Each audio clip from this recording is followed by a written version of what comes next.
Estamos en la última reflexión sobre la pasión de Cristo. La próxima, Dios mediante, tendremos que hablar de la resurrección. Para tomar un texto bíblico que nos permita esta reflexión, acudo a la epístola a los Hebreos, en el capítulo 2 y en el versículo 9. El escritor dice así: pero vemos a aquel que fue hecho un poco menor que los ángeles, a Jesús, coronado de gloria y de honra a causa del padecimiento de la muerte, para que por la gracia de Dios experimentase la muerte en provecho de todos. El versículo es muy denso, hay un contenido tremendo en él, pero destaco tan solo esta frase: por la gracia de Dios experimentase la muerte. Dice el traductor en provecho, voy a decirlo de otra manera, experimentase la muerte por todos. Muere en la cruz, desciende de la cruz, es envuelto provisionalmente con algunos perfumes y puesto en aquella tumba que estaba cerca del lugar de la crucifixión, esperando que transcurriese el día del sábado donde no se podía hacer nada y en el siguiente día fuese envuelto en vendas, como era típico enterramiento de los judíos, y con perfumes que envolvían el cuerpo que era enterrado.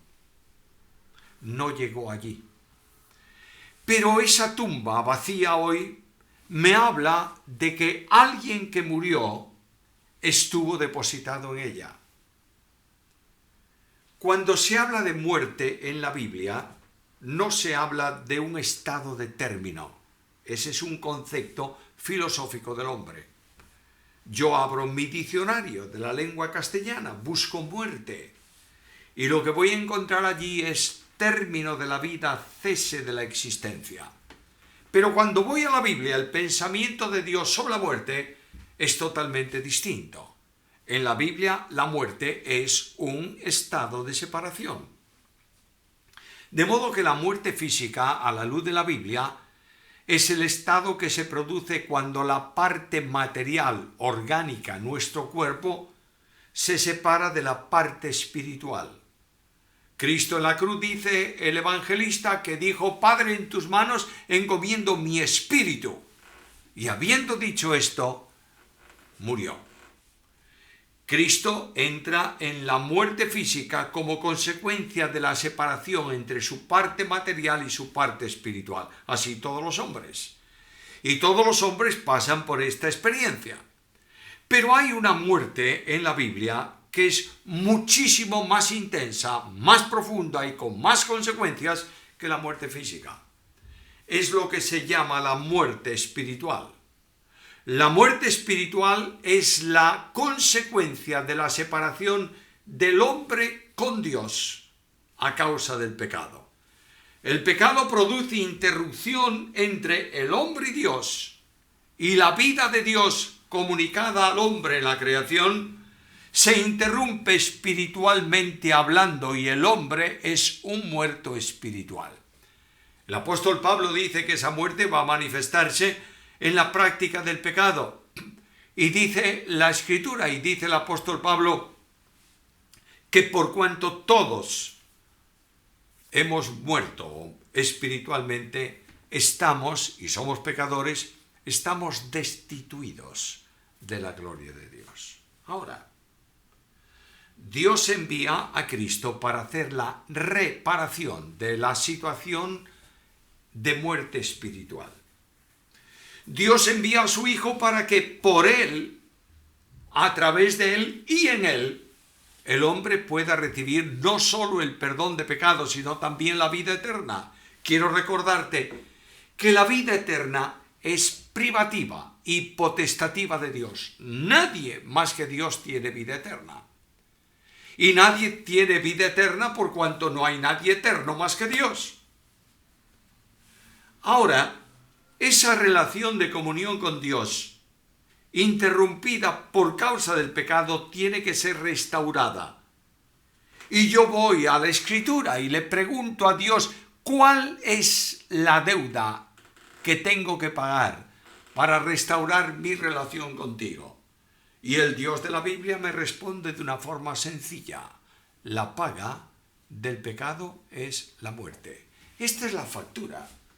Tú eres pecador, la paga del pecado es la muerte, tienes que morir. Bueno, Señor, pues si tengo que morir y resuelvo el problema, hágase así. Pero la Biblia me dice, pero la muerte física no concluye con el pago de la deuda espiritual, porque el pecado produce una deuda infinita en relación con Dios, que es el que recibe la ofensa.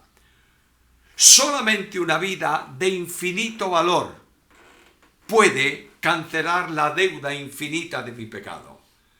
Y de pronto el escritor de la carta a los Hebreos me dice que Cristo, por la gracia de Dios, gustó, experimentó la muerte por todos. No es simplemente un paso por, sino una experiencia plena de la muerte. Y cuando habla la Biblia aquí de la muerte con artículo, no está hablando solo de la muerte física. Cristo no me sustituye solo en mi muerte física para que yo tenga esperanza en su resurrección. Cristo me sustituye en la muerte espiritual. Y tengo que acudir a aquel momento impactante del Calvario, del Gólgota, del lugar de la crucifixión, en donde dice el Evangelio que las tinieblas vinieron sobre la tierra y la gente que antes se burlaba del crucificado fue alejándose de allí, golpeando su pecho. En ese momento de profundidad insondable, que cuando llegamos a él, lo mejor que podemos hacer es detenernos y no ir más allá. No podemos ir tampoco más allá de lo que la Biblia revela. El Dios de la gracia gira sus espaldas al crucificado, mientras él carga sobre sí mi pecado y paga mi muerte espiritual. Durante toda la eternidad, el Padre y el Verbo estuvieron, dice el texto de Juan, frente a frente. En el principio era el Verbo era con Dios y el Verbo era Dios. Esa preposición con Dios puede y debiera ser traducida por otra preposición que no se utiliza hoy en el castellano, que es la preposición cabe. La preposición con indica compañerismo, trabajo con, partido, camino o carga conllevada. Pero la preposición cabe habla de frontalidad, de estar frente a frente. Luego lo que me dice es que eternamente el Padre y el Verbo están en un diálogo admirable de amor, de cuyo amor se personifica la tercera persona de la deidad. Siempre mirándose, siempre amándose. El Padre dice, este es mi Hijo en el que tengo complacencia. El Hijo dice al Padre, aquí estoy para hacer tu voluntad. Y en ese diálogo de admirable dimensión de comunión y de gracia, Dios crea. Y la creación queda entre Dios que la sustenta, el Padre que la planifica, el Hijo que la establece con su voz de autoridad, el Espíritu que la lleva a cabo con su obra omnipotente. Y de pronto, el hombre que está ahí en comunión con Dios se aleja de Dios a causa del pecado y se coloca a las espaldas de Dios y se levanta la cruz. Y el Padre gira su rostro del Hijo que está en la cruz y le da las espaldas. Y cuando esto se produce, el hombre pecador queda frente al rostro de gracia de Dios. Y Pablo dice que se produce la reconciliación. La reconciliación no es una acción que el hombre hace para ponerse en amistad con Dios. La reconciliación es la obra que Dios hizo por medio de la muerte de Cristo, que coloca al mundo pecador delante de él para que pueda manifestarle la gracia y llamarlo a salvación. Y en ese momento admirable que nadie puede entender ni comprender, Dios deja que su Hijo lleve sobre sí la paga de mi pecado y experimente en su grandeza divino-humana la muerte espiritual. Y yo puedo decir al Señor: Dios mismo te desamparó para ampararme a mí. Por tu dolor, Jesús, Señor, no hay ira para mí. Y en ese tiempo de silencio, el alma se estremece ante la dimensión del texto de Hebreos. Cristo gustó la muerte por todos. ¿Y por qué Él murió? Y yo creo en la obra que realizó. Puedo decir ahora: justificado pues por la fe, tengo paz para con Dios por medio de Jesucristo. Y puedo hacer la afirmación solemne: no hay ya ninguna condenación para los que están en Cristo Jesús.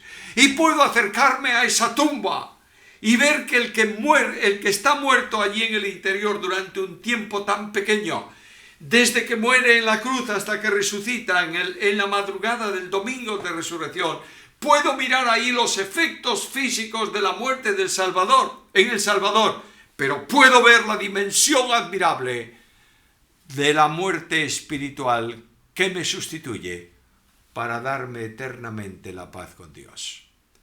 Bien puedo acercarme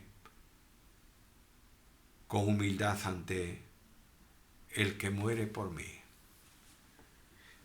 y decirle: gracias, muchas gracias, Señor. Y en una entrega personal decir también con las palabras de aquel antiguo himno: ¿y qué podré yo darte a ti a cambio de tan grande don? Todo es pobre, todo es ruin. Toma, oh Dios, mi corazón. Que el Dios de la gracia permita que hoy tú y yo, en una entrega incondicional, comencemos una experiencia nueva de poder glorioso, de comunión admirable en relación con el Señor, que nos amó y se entregó por nosotros. Escucha el texto y termino. El Señor gustó la muerte por nosotros.